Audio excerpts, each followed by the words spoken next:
यदि आप ईश्वर के दरबार में जाते हैं, वहां पर अगर आप थोड़ी देर के लिए भी आप प्रार्थना करते हैं तो आपके अंदर अच्छे विचारों का, सद्गुणों का निश्चित रूप से प्रभाव होता है। उतनी देर के लिए होता है और आप एक अच्छे इंसान के रूप में आप बेहतर सोच पाते हैं।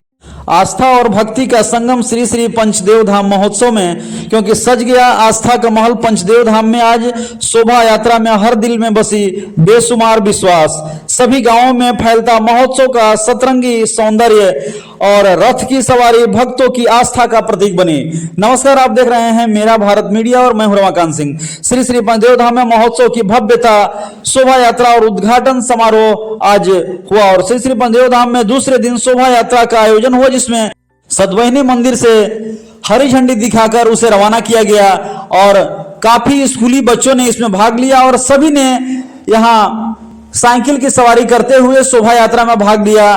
काफी लोग रथ के साथ पैदल चलते हुए परिसर में पहुंचे और श्री श्री पंचदेव धाम में सतवहिनी मंदिर और देवरिया दो जगह से शोभा यात्रा निकली और दोनों जगह से पंचदेव धाम में पहुंची तो उसकी सुंदरता देखने ही बिल्कुल बन रही थी और सभी भक्तों को जो है वहां प्रसाद वितरण किया गया और विभिन्न बच्चों ने जो स्कूली बच्चों ने इसमें भाग लिया। इससे वातावरण काफी आस्था और भक्ति से गूंज उठी। यह दृश्य अत्यंत अद्भुत और भक्तिमय था। शोभा यात्रा के दौरान लोगों को 5 दिवसीय महोत्सव और हनुमान महायज्ञ के बारे में जानकारी दी गई और उन्हें कार्यक्रम में भाग लेने के लिए आमंत्रित किया गया।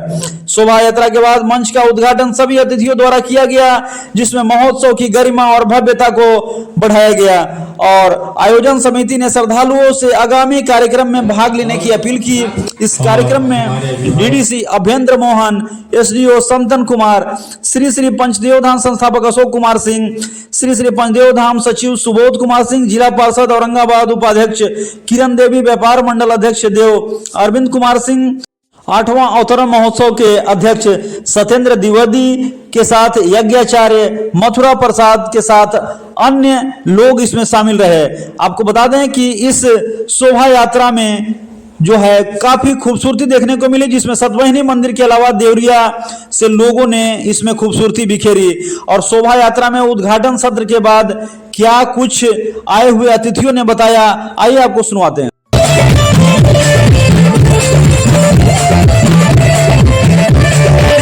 अभी इस मंच का उद्घाटन हुआ। पंचदेव धाम की प्रेरणा से, पंचदेव धाम के आदेश से होता है और मेरा नाम सिर्फ लिया जाता है, लेकिन लगता है कि हम कुछ करते ही नहीं। पंचदेव धाम की प्रेरणा होती है, सब लोग कुछ न कुछ करते जाते हैं। हमको कुछ जिम्मेवारी दिया हुआ है तो हम कर लेते हैं।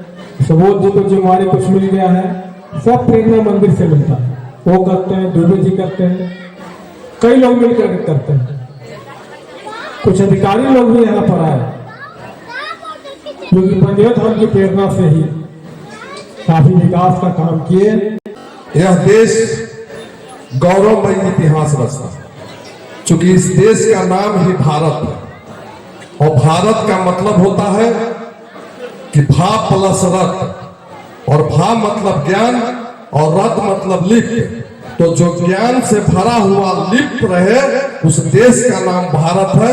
ऐसा भारत देश में हम गौरवमयी को अपनी उपस्थिति दर्ज कराए हैं, यह मुझे गर्व की बात होती है। तो जहां धर्म और संस्कृति मिल जाते हैं वहां सकारात्मक ऊर्जा का समावेश होता है और मैं महसूस करता हूं, जब जब मैं यहाँ आता हूं, मैं हृदय से महसूस करता हूं कि पंचदेव धाम मंदिर में सकारात्मक ऊर्जा की समस्त शक्तियां एक साथ विद्यमान होती हैं और हम सबके भीतर उतरती हैं, हम सबों को एक पॉजिटिव एनर्जी से सराबोर कर देती है। इस पंचदेव धाम के निर्माण में जहां तक मेरी जानकारी है, अशोक बाबू ने अपना सर्वस्व दान कर दिया है। मैं ऐसे शख्सियत को इस मंच से नमन करता हूं। ये भले ही अपना क्रेडिट नहीं लेते, पर सब कुछ इन्हीं का किया हुआ है। भगवान की प्रेरणा और इनका कर्म दोनों ने मिलकर इस विशाल धाम का निर्माण किया। मैं हृदय से अशोक बाबू को धन्यवाद देता हूं, आभार प्रकट करता हूं कि आपने इतना बड़ा मंच खड़ा कर दिया जहां से सांस्कृतिक धार्मिक ऊर्जा के स्रोत बह रहे हैं और आप सब तक अजस्र भाव से प्रभावित हो रहे हैं कि ये जो है हम लोग यज्ञ से शुरू करते हैं। आज यज्ञ हनुमान महायज्ञ से शुरुआत हुई है, क्योंकि यहाँ पर एक धार्मिक स्थल है और यहाँ औरंगाबाद में बहुत सारे महोत्सव होते होंगे, लेकिन वहाँ पर यज्ञ का चलन नहीं है। लेकिन हमारे यहाँ यज्ञ का चलन है और यज्ञ इसलिए जरूरी है कि ये हमारी जो वैदिक परंपरा है उसमें यज्ञ का बहुत महत्व है। और पिछले हम लोग यज्ञ जो होता है ये हमारा वैज्ञानिक दृष्टि से, धार्मिक दृष्टि से, दोनों दृष्टि से बहुत ही श्रेष्ठ है। आज हम लोग देखते हैं कि जो हम लोग हवन करते हैं, साइंस भी इसको मानता है कि इससे जो धुआं निकलता है वो हमारे इस वातावरण में जो बैक्टीरिया वायरस है उसका उन्होंने भक्षण करता है, उससे हमारी रक्षा करती है। और हमारा धार्मिक दृष्टि से हमारा ये जो पूरा गांव है, ये जो शहर है, पूरा अच्छी तरह से पॉजिटिव सकारात्मक ऊर्जा प्रदान करती है।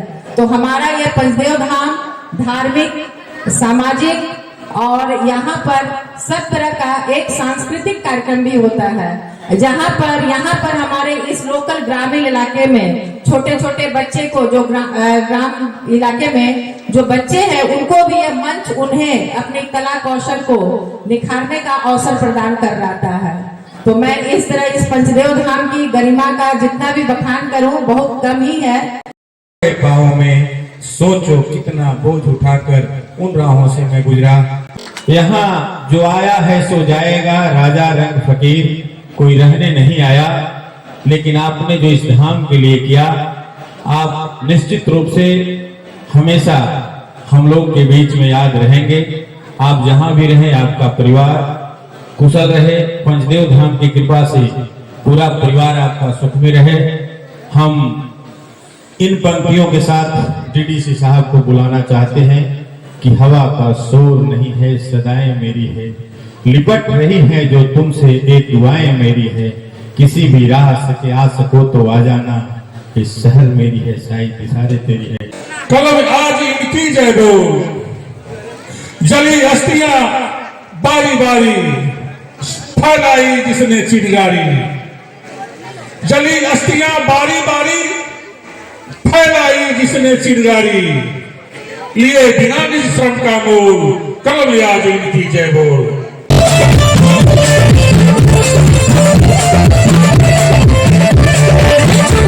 हजार मोदी